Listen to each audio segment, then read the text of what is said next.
migración venezolana sigue siendo tema. Por el alto flujo de migrantes venezolanos en Colombia, las autoridades en ciudades fronterizas adelantan operativos para el control de los extranjeros en el país. En Cúcuta está Diego de Pablos y tiene un reporte. Diego, buena tarde para ti. Hola, buenas tardes. Pues ayer se desarrolló con todo éxito el tercer encuentro de ministros de la salud aquí en Cúcuta y su área metropolitana, y más de 10 integrantes o funcionarios de diferentes países de Latinoamérica hicieron presencia en esta actividad. Empezaron con una visita al Hospital Erasmo Meós, posteriormente estuvieron visitando algunos puntos donde concentran venezolanos en esta ciudad y también estuvieron visitando los puentes internacionales. El primer recorrido fue en el puente Simón Bolívar, posteriormente estuvieron en el puente Francisco de Paula Santander, y la reunión concluyó en el puente de Tienditas o puente La Unidad. Allí ellos dieron una conclusión de las medidas que se van a tomar y también de las nuevas medidas que hay para los extranjeros en gran parte de Latinoamérica. El centro de Cúcuta fue uno de los lugares donde las autoridades adelantan operativos para el control de venezolanos y extranjeros. Uniformados y funcionarios de distintas entidades oficiales participan en la verificación de los documentos. Diariamente estamos regresando con estas regresiones voluntarias, 300, 500 personas que no cumplen con los requisitos para permanecer o para transitar en el país. Los habitantes de la frontera apoyan los operativos ante el aumento de actos delictivos. No sobra o no es de más hacer estos controles de seguridad para poder, obviamente, tener claro y tener el control de todos los habitantes de la ciudad de Cúcuta. Las autoridades aseguran que los operativos serán indefinidos y permanentes ante el alto flujo de venezolanos que está atravesando diariamente la frontera. En los próximos días, estos asistentes al encuentro acordaron que se realizarán nuevas reuniones en diferentes partes de Latinoamérica para seguir trabajando por el tema migratorio venezolano. Desde la frontera colombo-venezolana, este fue un informe de Diego de Pablos. Continúen ustedes en nuestro Centro Internacional de Noticias. Muy buenas tardes. Gracias a Diego de Pablo, y en esta parte del programa quiero saludar a Olga Cerrado, y es vocera de ACNUR para la situación de Venezuela. Señora Cerrado, bienvenida, buena tarde, gracias por acompañarnos. Hola, buenas tardes. Gracias por la invitación. ¿De qué manera impacta el flujo migratorio venezolano la decisión asumida por Ecuador de solicitar visa para ingresar a su territorio? Pues ACNUR reconoce la autonomía de los estados a tomar sus decisiones en temas de política migratoria. Sin embargo, nos preocupan los riesgos que pueden ir acompañados de este tipo de medidas. Por ejemplo, las personas que no tengan los documentos adecuados para poder cruzar las fronteras pueden optar por utilizar pasos irregulares y verse expuestos a grupos armados, grupos de delincuentes, de trata, a explotación sexual o laboral, poniéndoles en riesgo. Además, tenemos que tener en cuenta que la mayoría de los refugiados e inmigrantes de Venezuela que están llegando a las fronteras de los países de la región tienen necesidades de protección internacional muy elevadas, la mayoría de ellos. Y este tipo de medidas podría dificultar el acceso a la frontera y a solicitar la condición de refugiado, ese asilo y esa protección en los países a los que están llegando. Estos son algunos de los riesgos que estamos viendo. Además, observamos una gran vulnerabilidad de las personas que están llegando, y uno de los llamados que estamos haciendo es a buscar esas excepciones que ya se están aplicando en otros países para que casos particulares de niños que estén llegando solos, de personas mayores, de personas con necesidades médicas específicas puedan acceder a esos servicios y esa salud y esa seguridad que necesitan.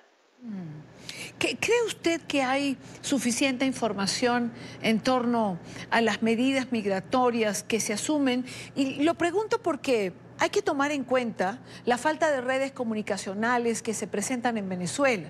Es decir, muchas veces se toman estas decisiones y se piensa que todos aquellos que van a migrar o que van en tránsito se van a enterar, pero no siempre es así. Eso es uno de los principales esfuerzos que ACNUR, tanto ACNUR como otras organizaciones humanitarias hacen en el terreno, sobre todo en situaciones como la de los últimos días, ¿no? Son los equipos en terreno que constantemente en los albergues, en los puntos de atención, en la red de puntos de atención que hay establecida en la región, se transmite la información, se transmiten datos e información sobre los documentos necesarios, cuáles son las implicaciones de las nuevas medidas que se implementan en este caso, para evitar que las personas tomen riesgos y decisiones inadecuadas y que, como decía, puedan terminar optando por utilizar pasos irregulares que los pongan en mayor riesgo del que ya pueden estar. Señora Serrado, usted decía que la mayoría de las personas que llegan necesitan de protección internacional elevada, la mayoría de ellos.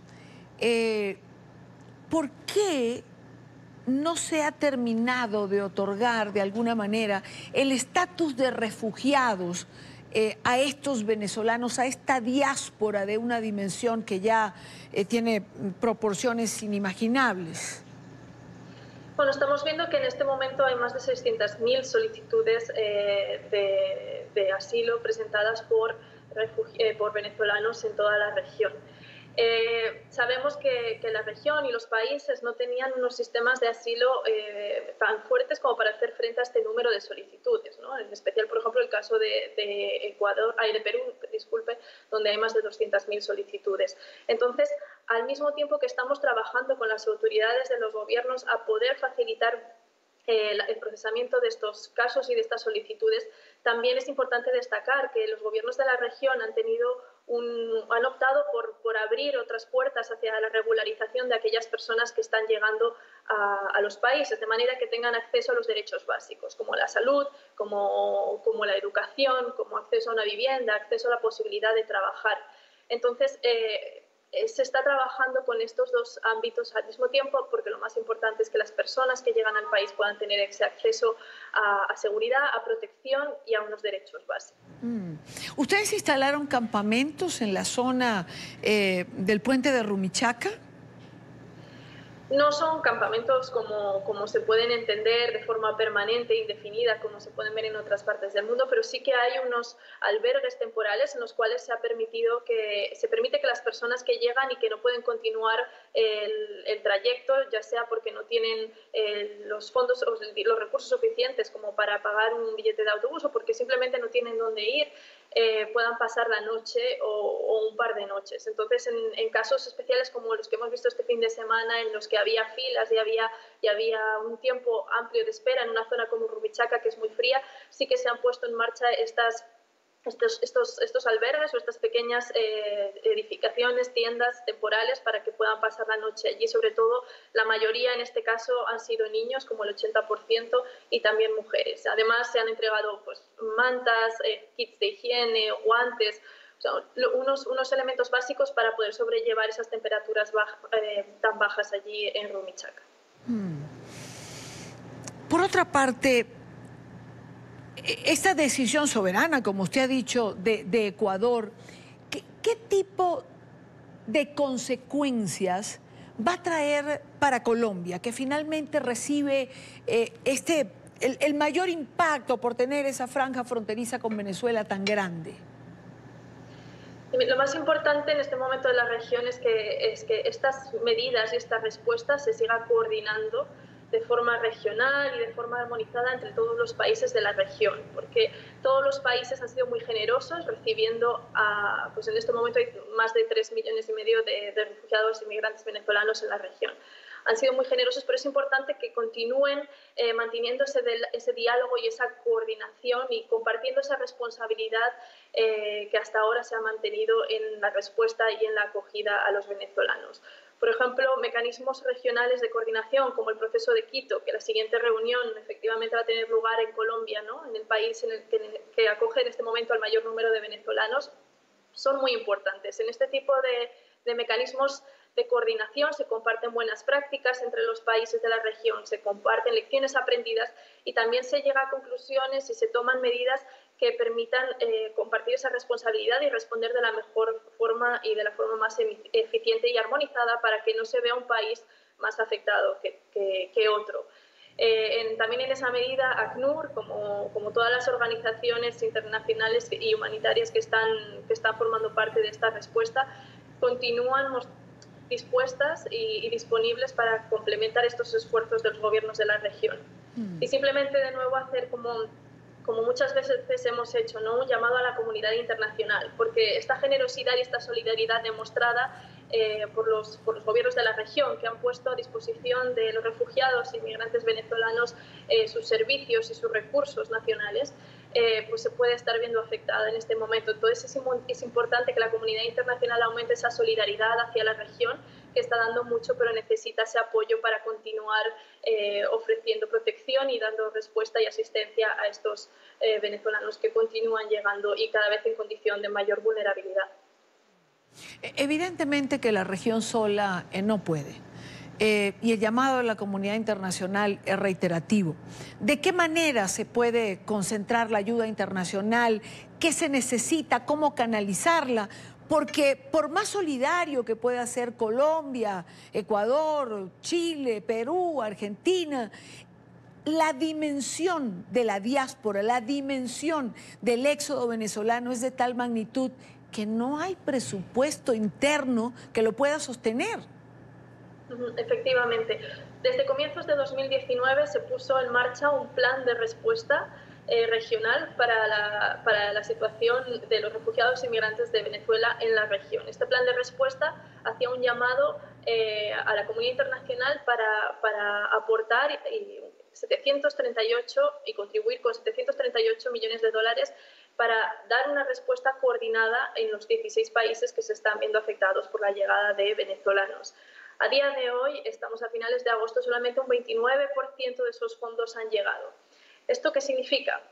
Que todas esas actividades que se planificaron al principio y que eran complementarias y que se habían coordinado con las autoridades de los países para quitar un poco ese peso y esa presión que están sintiendo en sus recursos y servicios y sistemas de salud y sistemas de educación nacionales, pues que se liberaran, ¿no? Hasta ahora, solamente el 29% de esa llamada ha sido respondida, esos fondos han sido cubiertos. Además, también pues se cuenta con apoyo por los bancos internacionales de desarrollo que están dando apoyos binacionales, pero se necesita mucho más apoyo, tanto a las organizaciones humanitarias que en coordinación con las autoridades están planificando una respuesta y han planificado una respuesta que necesita fondos, como apoyos bilaterales a cada uno de estos países para que puedan seguir reforzando sus sistemas y servicios nacionales.